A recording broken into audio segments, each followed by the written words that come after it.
Hello friends, what is equal to square root of I? Let's solve it.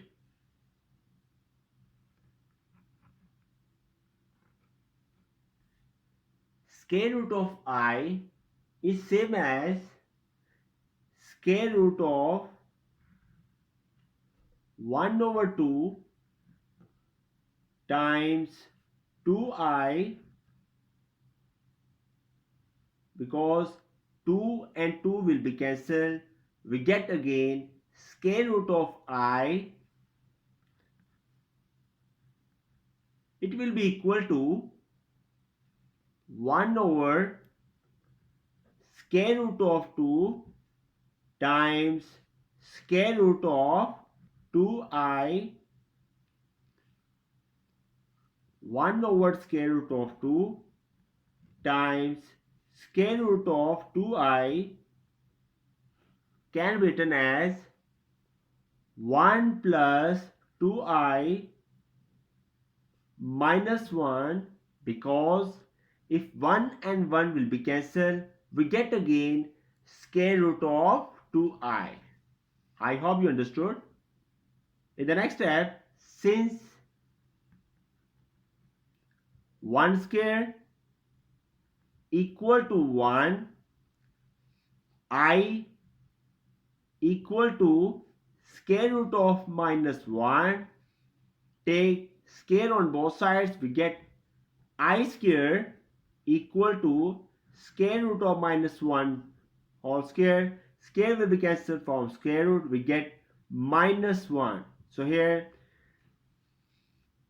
1 over square root of 2 times square root of 1 plus 2I minus 1 will be equal to 1 over square root of 2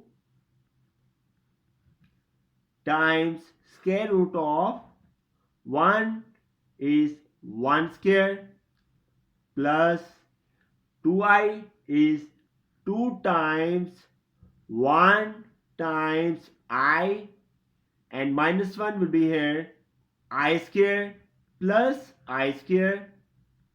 Clear? And the next, since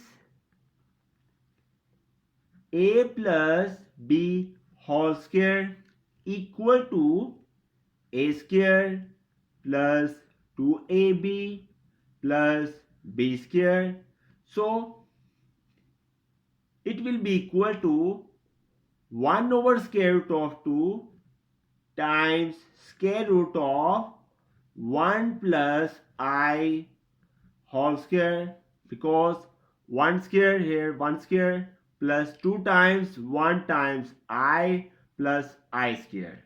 Clear? Square will be cancelled from square root.